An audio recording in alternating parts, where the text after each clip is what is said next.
chapter of life.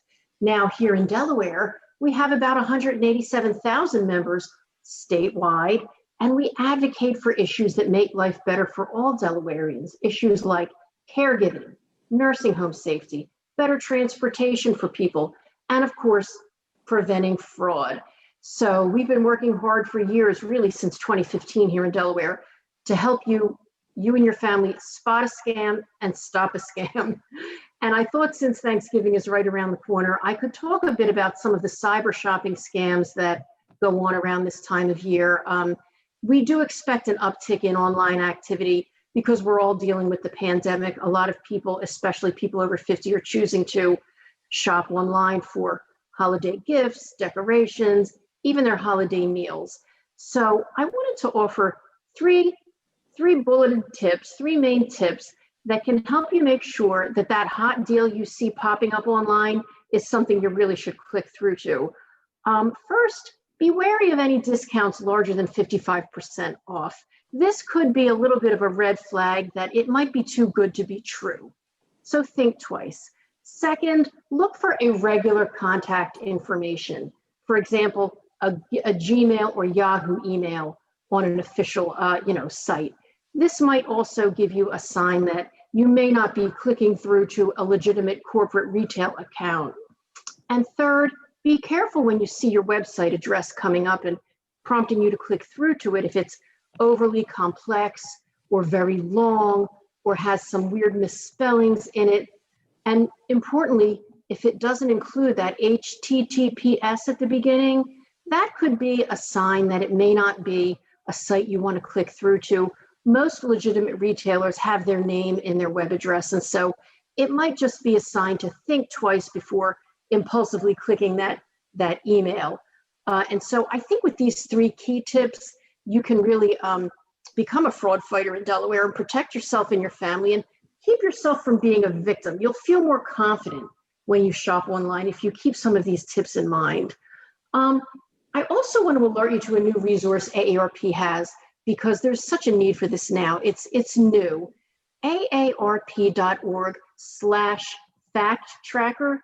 And we developed this because there's so many sensationalistic headlines coming at us online, and especially on these social media sites like Facebook and Instagram, that people are kind of not sure what to believe anymore. There's a lot of misinformation out there, and you're not sure if it's just somebody's opinion or if it's a factual news story. And so if you click on that AARP.org/fact tracker, it's a resource that you can maybe tool around and find out if what you're looking at is really true or not. And we found that people, they're really wondering what to believe right now. And so this might give you a little more confidence and help you make a better judgment call, when you're identifying some misleading headlines. So we think that's kind of helpful for people. Also, with all of the online activity right now, we're dealing in the middle of this pandemic. People are taking a lot of classes online, and a lot of these online quizzes pop up in these apps. Be careful what personal information you share on these online quizzes. It's perfectly normal for people to ask, what was your first car? Or, where did you go to high school? Something like that. But be careful about some other kinds of personal information that they might ask, like bank account information. What bank do you use? Something like that. Just be careful, because something you really should never give out online is your social security number or your bank information or any kind of credit card information. Please be careful about that. We just want to make sure you have maybe a red flag that'll go up and you think twice, ask somebody, or, just go to AARP.org/FraudWatch Network.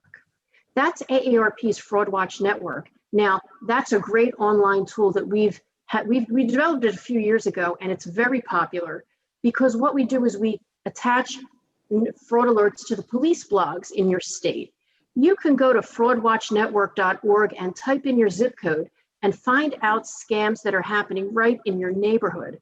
So it's really useful for people who there's phone calls, there's people knocking on doors, promising fake home repairs and things like that. And so it's a really good resource, AARP.org/FraudWatchNetwork. And the last thing I just wanted to maybe mention is right now we are in the middle of Medicare open enrollment. People are looking to sort of confirm if the benefits they have are good enough or if there's some new benefit they want to add.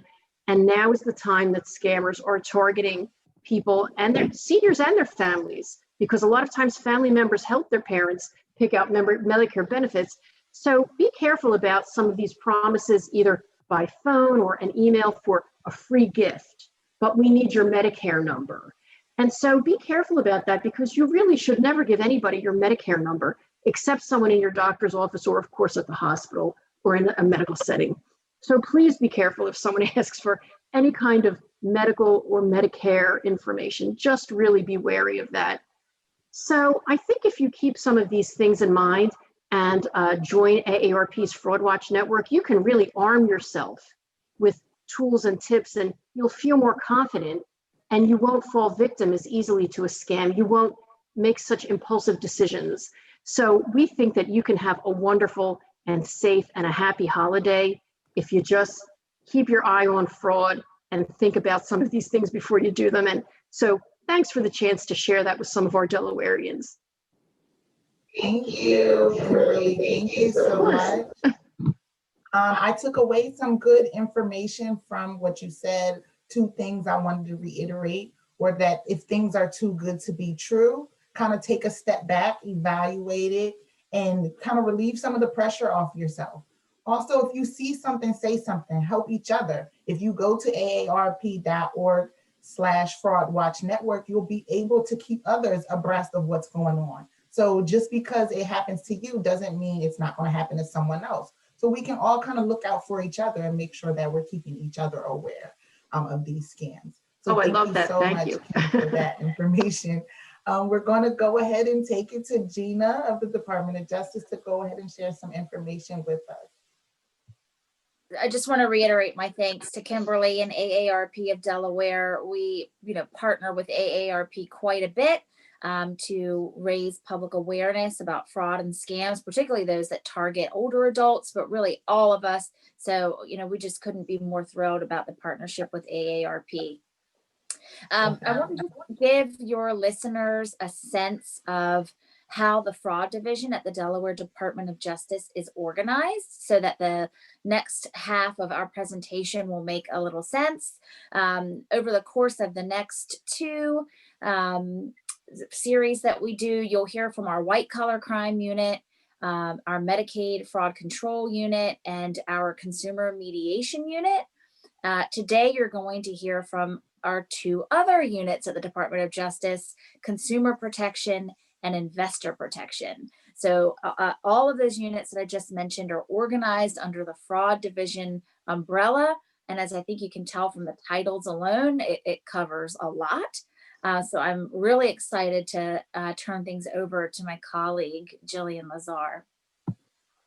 Hi, thank you, Gina, and good afternoon, everybody. Thank you for tuning in. So I'm just going to tell you a little bit about the Investor Protection Unit at the Delaware Department of Justice. We are a group of attorneys, investigators, registration specialists, and other staff who are tasked with enforcing the Delaware Securities Act. Our primary mission in doing this is to protect investors from fraudulent investments and from unscrupulous investment professionals. So we have a number of ways that we do this. The first thing we do is we investigate complaints. We receive complaints from a number of sources. We get complaints from investors themselves. We also receive complaints from whistleblowers, referrals from other state and federal agencies, and other departments within the Department of Justice. More recently, we've begun receiving complaints from financial institutions, which are now required by the Delaware Securities Act to report to us when they believe a senior citizen or vulnerable adult is being financially exploited or is at risk of exploitation. It's a very important part of our statute because it allows us to try and stop some exploitation before it puts the vulnerable adult or senior citizen in a bad financial position. Some other things we do to protect investors is we have registration specialists who register securities that are offered and sold in Delaware. And they also register financial professionals and firms in Delaware and with clients in Delaware. We conduct routine examination of financial firms in Delaware. We can also examine out-of-state firms that have more than 5 Delaware clients. And we work within Delaware and sometimes with other states to create rules and policies that protect investors. Now, I'd like to talk to you a little bit about questions you should ask before you invest money. You worked hard for your money, and before you part with it, please ask yourself a few questions to make sure that what the choices you're making fit your needs. So the first question to ask is, does this investment meet my financial goals? So if your goal is to preserve your capital, you might want to stay away from speculative oil and gas investments, right? Make sure that what you're investing in fits what you want. Another question to ask yourself is, has the seller provided me with information that fully explains the investment, and do I understand it? Some investments can be really complicated, and so before you put your money in, it's a really, really good idea to make sure you understand what it is you're investing in. Next, ask, are the claims about the investment realistic? And this goes back to what Kim was saying before. Do they sound too good to be true? If the investment sounds too good to be true, it really might be, and you might want to consider that a red flag. Next, do you understand and accept the risks? Is your investment liquid? Can you sell it when you want to? Do you have to keep your money tied up for a certain amount of time? How risky is this investment? Those are all things you want to think about before you hand over your money. Another question to ask is the security registered? Some securities might be subject to exemptions from registration, but a lot need to be registered. And if it needs to be registered, you want to make sure it is properly registered. And lastly, you might want to consider whether the seller is receiving a commission or other compensation for selling the investment to you. So these are all important questions to ask yourself before you make an investment. Another thing that I would like to share with everybody is that before you engage the help of a financial professional, you should check out their status.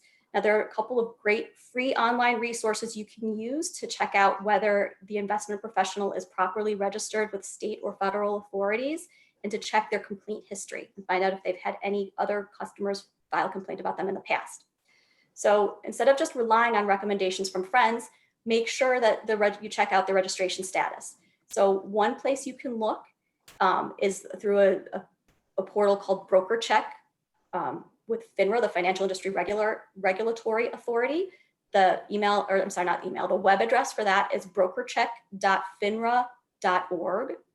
And another resource is advisorinfo.sec.gov through the Securities and Exchange Commission. Both great places to check out a financial professional's history and registration status before you decide to start having a financial relationship with them. Now I'm going to just go over a few red flags of investment fraud. First, if there's a claim that an investment offers a rate of return that far exceeds existing rates for similar investments from established institutions, be wary. Next, claims that an investment is no risk or that a return is guaranteed, those claims are suspicious. There is no such thing as a risk-free investment. Next, high pressure tactics. Don't let yourself be pressured. Don't make an investment that you haven't researched and that you aren't comfortable making. Time-limited offers and unsolicited offers may also be suspect, as are demands for payment in cash. So please remember, if it sounds too good to be true, it probably is too good to be true. So that is a quick overview of what we do and how we try and protect investors in the Investor Protection Unit. So Gina, I will pass it back over to you. That was awesome, Jill. Thank you so much. So I'm going to briefly cover what we do in the Consumer Protection Unit, and I think we're going to have an opportunity for questions if anybody wants to throw those in the chat feature. So the Consumer Protection Unit primarily enforces the Delaware Consumer Fraud Act and our Deceptive Trade Practices Act. Under that, there's just a wide range of misconduct that can be covered. We focus on student lending issues, online scams, price gouging activity in the wake of the COVID-19 pandemic. The governor charged our unit with, regulating price gouging in the state. We deal with data breach and privacy concerns, lemon law, telemarketing, debt management. It really goes on and on. We have an online complaint form that you can find on our website. To the extent that you have any dealing with a business, or online institution and you think something may have gone awry, we really encourage folks to fill out that complaint form before things make their way to the Consumer Protection Unit. Complaint forms will flow through our Consumer Mediation Unit. That unit we'll hear from more, I think, next time, but they mediate thousands and thousands of complaints every year and are able to return funds to consumers' hands and really help get consumers meaningful relief while avoiding the court process. When we see a pattern or practice of misconduct sort of through our Consumer Mediation Unit, Consumer Protection may step in and do a larger investigation and enforcement action. And then we're also just out there looking for fraud and scams all the time, running our statutory programs. I think one of the items I want to leave you with today is that if you have been a victim of identity theft, that needs to be reported, and that needs to be reported to local police. Once you have a police report, please reach out to us. We can get you what we call an identity theft passport kit, and you can use that to go about, correcting any mistakes on your credit history that you might find, close fraudulent accounts. I have seen victims time and time again that, have their identity compromised and they just don't know where to start. So I'm here to tell you that, number one, don't let time, track too far away from you. You need to confront this head on. Get a police report as soon as possible, and then we'll send you documentation once you have a police report that'll, give you step-by-step instructions on how you can go piecing things back together.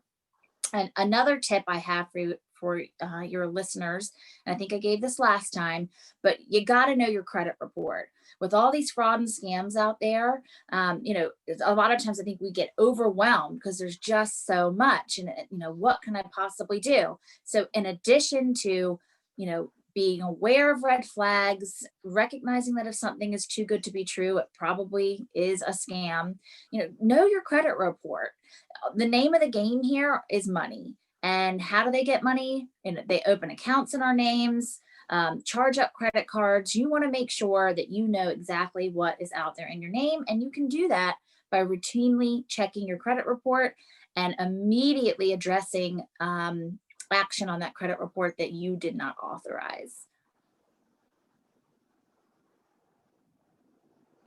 Wonderful. Thank you so much for that, Gina, Jill, and Kimberly. I've taken some things, especially do your due diligence. When something comes up, do your due diligence, do your research, whether it be your research on the investment itself, on the persons who have interest in that specific investments. In addition to that, make sure you're just doing the research. We have access to the internet, we have access to these resources, and you want to make sure you do all you can. I do want to ask for the listeners, would it be appropriate to report something that we may think is a scam, but we're not quite sure, but it seems like it could be fraudulent? Would you rather us report that as well to be safe? Or would someone need to know for sure before they report a scam? From the perspective of the Investor Protection Unit, we would rather you report it to us if you're concerned, because that way we can help vet it and figure out if there's something more that needs to be done, help you figure out if it's a scam or not before you lose your money. Okay. And So that's the awesome. same from the consumer protection side. We have a team of talented investigators who can, they are just really the backbone of our operation, and they take a look at this stuff every day. And if they, just because it's not something that we might take formal action on, doesn't mean that we won't work with our federal partners to make referrals where appropriate. Throughout the pandemic, we have had fraudulent websites taken down. So absolutely, we want to know. Awesome. Thank you guys for that. And another thing that I took is take inventory of your own assets and things that you have. You can't tell as quickly what's been taken from you until you know what you have. So make sure that you are checking your credit reports, checking the things that you have so that you know that if someone is taking advantage of that. Because I'm sure that thieves and scammers thrive on ignorance and they profit on our ignorance. So we want to make sure that we know what's going on. Would you repeat for me, Jill? We had a email address, a website that is broker dot, is it FINRA? Yes, I'm sorry, I should have spelled that for you. Yes, broker check, BROKERCHECK .finra, FINRA.org. Awesome. And then And- we have, oh, I'm sorry, go ahead. Oh, no, go ahead. I was going to say we have advisor info dot, is it SEC.org? Yes. .gov. .gov. Okay, and for our listeners, I am putting these sites in the chat so you guys can reference them as needed. Utilize the resources that we have. Utilize the things that we have, the systems that we have in place to track these things, to uncover these things so that we can protect ourselves and protect each other. It's so important, especially, again, the holidays are coming. I know that it's stressful, especially in this pandemic time. On top of that, so kind of take some pressure off yourself, take step backs, take your time, pace yourself, and don't get baited into the hustle and bustle, if I can say it that way. But thank you all for that information. We do appreciate it. We're looking forward to the next sessions because I know these things happen all too often. Sometimes we think that we are exempt from, and I say it every session we've been having, you are not exempt from being scammed or from being taken advantage of. Any of one of us can fall victim to a scammer. And as time goes, the scammers are getting more intelligent. They're learning how to do things different ways, and they're oftentimes way ahead of us. So we want to try to keep 2 steps ahead of the scammers and protect ourselves. With that being said, I want to thank you guys for coming on and sharing this information with us. It's very valuable information. If there are questions that anyone has or anything that they want to say, you guys are more than welcome to send an inbox or type it on this live, and we will try to address it in the next session or with it in between that time if we can. As you guys know, the next session is going to be scheduled for December 14th at 2 p.m. It's going to be streaming live. That is going to cover housing issues and things that are going on in the housing market.